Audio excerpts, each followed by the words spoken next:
What if I just did the whole video with my hair like this? Tonight's film is The Mist. I had a coworker recommend this movie to me. She said that it was one that traumatized her as a kid, so naturally I had to check it out. Surprisingly, I'd never seen this movie before. I've heard of it multiple times and kind of knew the general concept of the movie, but hadn't actually watched it. Starting the film off, the main character is painting in his basement, and then a storm happens, and a tree comes crashing through the window. And the next morning, they're kind of assessing the damage, and it looked like a bunch of trees fell down and stuff like that, which is pretty common in storms. And the CGI for a tree that fell on top of his boathouse was really tough. Like, I was like, oh boy, this is gonna be a rough movie. But I was wrong. So he ends up going into town with another gentleman who is his neighbor and his son to go get some supplies. Things just start getting crazy. This group of people stuck in this store as this random mist just kind of starts, like fog, if you will, mist, however you want to call it. We'll go with mist because that's the name of the movie. Rolls into town, and a guy comes running in and says there's stuff in the mist, don't go outside. So they lock the doors and they're starting to keep an eye out.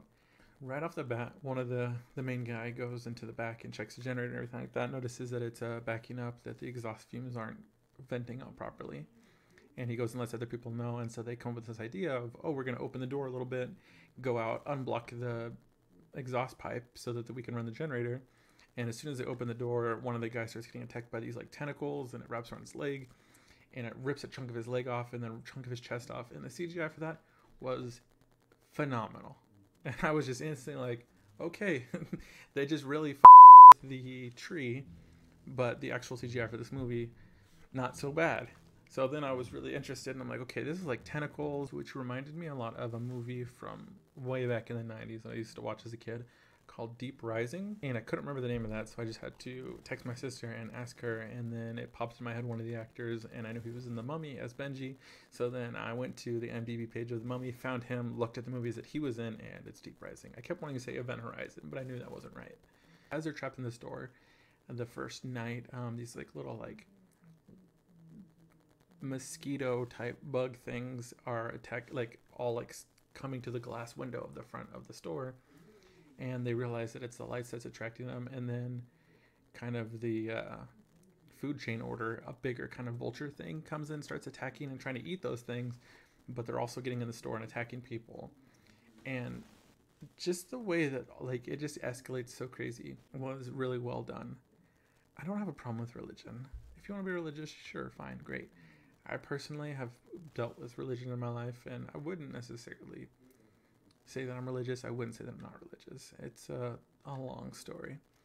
But the thing that really bugs me about religion is people who are so like hardcore about their religion where they have to press it on to other people. And so one of the characters in this movie is a lady who is very, very religious. And she thinks that this is God's punishment to man and everything like that. Which, sure, like, I mean, it's an understandable argument, especially with everything crazy that's going on. But she really goes, like, Jonestown on these people. And it's funny because I actually make a reference to Jonestown in this movie. Convincing people that this is God's will and that everything like that. Because there's one scene where one of those, like, larva thing actually lands on her and she starts, like, praying and everything like that. And then it just leaves her alone. And so it kind of helps play into that where people are like, oh, she must be right. This is a God-based thing. We should start listening to her.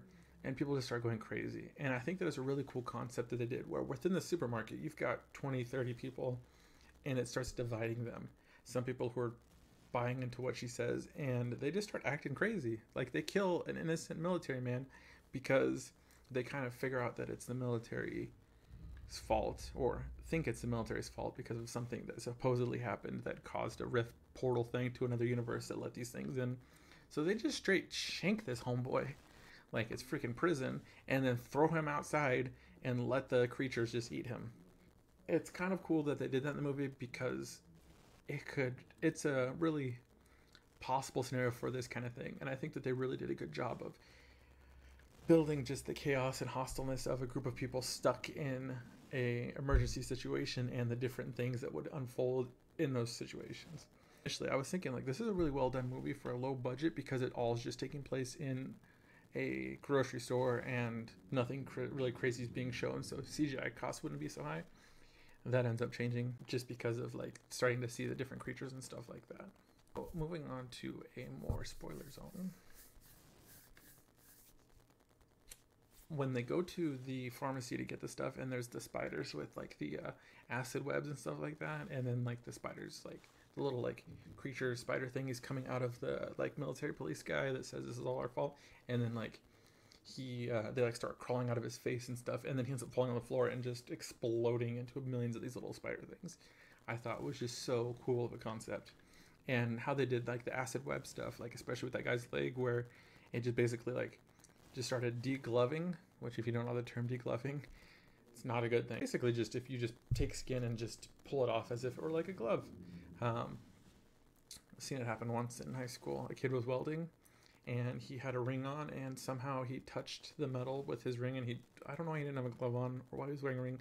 Anyways, it arced to the welder, arced to his ring, which superheated it and started burning the shit out of him. So he thought, oh, I need to take this off. And as he tried to take it off, the skin just kind of went with it.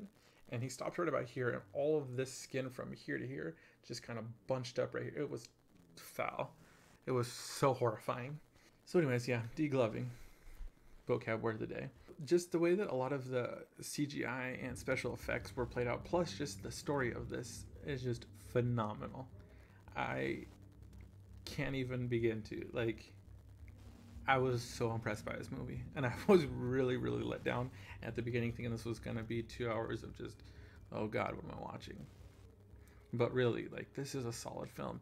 And then let's talk about the end of this movie. So they finally decide to, hey, all right, we're leaving, we're gone, we're going to take off, you guys do your thing. The freaking religious lady is like, no, we need to capture them and sacrifice them.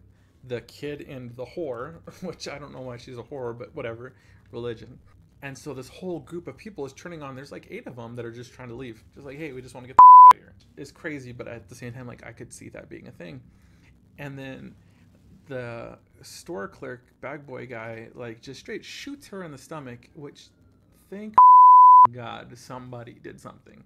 And then ends up shooting her head, and then basically like, no, we're leaving. And everyone's like, okay, you guys can leave, which is so dumb that they wouldn't just let them leave in the first place, but whatever. And then as they try to leave, some people get picked off, just as per usual with any horror movie, and people trying to escape. And then they get in the car and they just leave. And all the people in the building see them leaving, like, they actually are getting away.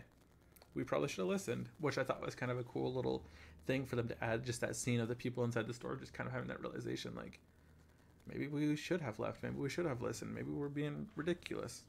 And then as they're driving, there's just this huge 4-legged, I don't even know, this thing's got to be like the size of like a 4-story building creature, which is these little like birds flying around its legs. Just reminds me of something from like Borderlands, just walking across, or even Cloverfield is another kind of example that maybe movie people would understand. Borderlands video game, just walking across the street, just to show like the magnitude of these things that are out here. But it doesn't attack them or anything like that, and they just keep driving and driving and driving until the plan is to drive as far as we can to either get out of the mist or until we run out of gas. Well, unfortunately, they run out of gas. They come to a stop, and there's nothing in the area. They're just kind of like, well, this is it, and we gave it a good try. There's 2 older people in the back, an older gentleman and an older lady. The main character, who's the dad, his son, and some girl from the store. They have a gun, and they decide, well, the thing that we could do is just kill ourselves. I mean, it's not really said, but it's kind of just like he looks at the gun and then like sits and like looks around the cab with all of them, and they kind of all agree, like, it's better to die by a gun than getting shredded apart and die in a horrific way by one of these creatures, as they've seen happen throughout this whole film. The little kid's asleep, so you're thinking like, okay, I mean, like a peaceful death, we'll just shoot him real quick while he's asleep and then kill everyone else. But there's only 4 bullets and there's 5 people, so the dad's like, I'll do it and then I'll figure something out. So he starts loading the gun. The kid wakes up, and then you just see him like look towards the camera, which is like, you'd imagine the point of view of the dad. And then it switches to the scene outside the car where you just hear 4 shots. Bang, bang, bang, bang. So then you're left to kind of believe he just did that. And then it goes into the car, and that's what happened. Like, he just killed everyone in this group because it's a more peaceful death than getting shredded apart. Which just left me like, holy hell. Like that would have to be so rough. And then him screaming afterwards because like obviously like he just realized what he literally just shot his son. Like, and having to live even for that short amount of time with just the dread of what he just done. So he gets out of the car and he hears like the weird like skittering and creepy noises around of the creatures, and just basically is like, I'm done.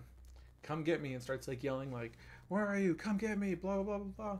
And then like not even like 10 seconds later, he hears this noise coming at him, and so he like turns towards it thinking it's one of them, and it's the military. And they've got tanks, they've got guns, they've got hazmat suits, they've got trucks with survivors on it, everything like that. And he literally, like, if he would have waited like 30 seconds, his son would still be alive. And it just blew my mind that they would do this in a movie. Because usually movies, like, you have like stuff happens, kind of like a build up to the creature or just the horror of the movie, and then just craziness happens for a little bit of time, and then there's just that short period where like everything's fine, we made it through, everything's going to be okay. And that wasn't the case with this movie. And for me, I really enjoy movies do that because it's a little bit from left field, which is it's just not a common thing that a movie ends on a negative note. And I really like when they do that because you don't expect it so much. You're just kind of left like, well, that freaking sucks. So for this one, I was just overall impressed, and I knew that this was a Stephen King book, and it just makes me want to read it even more because I actually haven't ever read The Mist. I have read quite a number of Stephen King books, but The Mist just hasn't been one that I read, so I actually just ordered a hard copy of the book, and I'm going to read it now. So this one, I'm going to give this one a 10, just because the overall way that the movie plays out, the various different themes in the movie, just the chaos that ensues in the store between just the survivors and the craziness that's happening and them turning on each other, everything like that. And then just the freaking cherry on top, the plot twist at the end, where you're just left just like, oh. So to me, phenomenal film. Absolutely recommend it. Top of the charts.